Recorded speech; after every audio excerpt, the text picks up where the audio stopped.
الحمدللہ رب العالمین والصلاة والسلام علی سید الانبیاء والمرسلین اما بعد فاعوذ باللہ من الشیطان الرجیم بسم اللہ الرحمن الرحیم۔ اردو زیب آفیشل کے معزز ناظرین کو السلام علیکم ورحمۃ اللہ وبرکاتہ۔ اردو زیب آپ کے لیے ایک نیا وظیفہ لے کر آپ کی خدمت میں حاضر ہے۔ وظیفے کی جانب بڑھنے سے پہلے میری آپ سے ریکویسٹ ہے کہ آپ درود پاک کا نذرانہ پیش کیجیے۔ الصلاۃ والسلام علیک یا رسول اللہ، الصلاۃ والسلام علیک یا نبی اللہ، الصلاۃ والسلام علیک یا حبیب اللہ، الصلاۃ والسلام علیک یا نور اللہ۔ وظیفے کی جانب بڑھنے سے پہلے میں آپ کو درود شریف پڑھنے کی فضیلت کے بارے میں بھی آگاہ کرتی چلوں کہ حضرت عائشہ صدیقہ رضی اللہ عنہا سے روایت ہے کہ حضور اقدس صلی اللہ علیہ وآلہ وسلم نے فرمایا، جو بندہ بھی مجھ پر درود پڑھتا ہے فرشتے اس درود کو لے کر اللہ تعالیٰ کے پاس پہنچتا ہے، پھر ہمارا رب اللہ تعالیٰ فرماتا ہے اس بندے کی قبر پر جا کر اس بندے کے لیے ایسا استغفار کرو کہ جس سے اس بندے کی آنکھیں ٹھنڈی ہو جائیں۔ سبحان اللہ۔ دیکھیں نبی کریم صلی اللہ علیہ وآلہ وسلم پر درود و سلام پڑھنے سے امتی کو نہ صرف عالم دنیا میں فائدہ ملتا ہے بلکہ عالم برزخ میں بھی فائدہ ملتا ہے، اور ملائکہ اس کی قبر پر جا کر اس کے لیے استغفار کرتے ہیں۔ جس کے لیے ملائکہ استغفار کریں اس کی مغفرت بھی کیوں کرنا ہوگی؟ پھر یہ ڈیوٹی تو اس ذات مقدسہ نے لگائی ہے نا، جس نے اپنے بندوں کو خود معاف فرمانا ہے اور ان پر رحم فرمانا ہے۔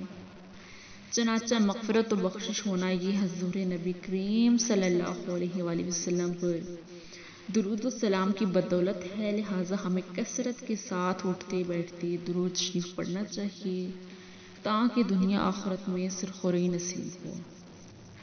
تو ہم بڑھتے ہیں آج کے وظیفے کی جانب کہ وظیفہ کیا ہے۔ وظیفہ ہمارا یہ ہے کہ ہم نے جمعے کے دن ایک ایسا عمل کرنا ہے کہ جس کی بدولت اللہ تعالیٰ ہماری حاجت قبول فرمائے، ہماری حاجت پوری ہو جائے۔ بہت سے لوگوں کو یہ شکایت ہوتی ہے کہ ہم اتنے وظیفے کرتے ہیں مگر ہماری کوئی خواہش پوری نہیں ہوتی، ہماری حاجت پوری نہیں ہوتی۔ تو ان کے لیے آج کا جو میرا وظیفہ ہے وہ بہت ہی آزمودہ ہے۔ اللہ تعالیٰ پر کامل یقین کے ساتھ وظیفہ کیجیے تو انشاءاللہ تعالیٰ آپ کو کامیابی حاصل ہوگی۔ وظیفہ کیا ہے کہ آیت کریمہ کا وظیفہ ہے، لا الہ الا انت سبحانک انی کنت من الظالمین۔ اے اللہ تیرے سوا کوئی معبود نہیں، تو پاک ہے، بے شک میں ہی قصورواروں میں سے ہوں۔ اس آیت کریمہ کو پڑھنے کے اتنے فضائل ہیں، اتنے فوائد ہیں کہ انسان سوچ بھی نہیں سکتا۔ امام احمد ترمذی اور دیگر صحابہ اکرام سے منقول ہے کہ حضور اقدس صلی اللہ علیہ وآلہ وسلم نے ارشاد فرمایا کہ حضرت یونس علیہ السلام کی وہ دعا جو مچھلی کے شکم میں انہوں نے کی تھی وہ یہی تھی، جس کی برکت سے اللہ تعالیٰ نے انہیں اس آزمائش سے نجات دلائی ہے۔ پس جو مسلمان جس مشکل میں بھی ہو ان الفاظ سے دعا کرے، اللہ تعالیٰ اس کی دعا ضرور قبول فرمائے گا۔ یہ جامع ترمذی میں ہے۔ تو اسی آیت کریمہ کا آج آپ کو میں وظیفہ بتا رہی ہوں کہ آپ نے کرنا یہ جمعے کے دن ہے۔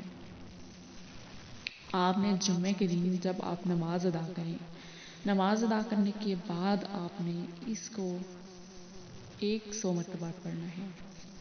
اول آخر آپ نے درود شریف پڑھنا ہے اور درمیان میں آپ نے اس کی ایک تسبیح پڑھنی ہے۔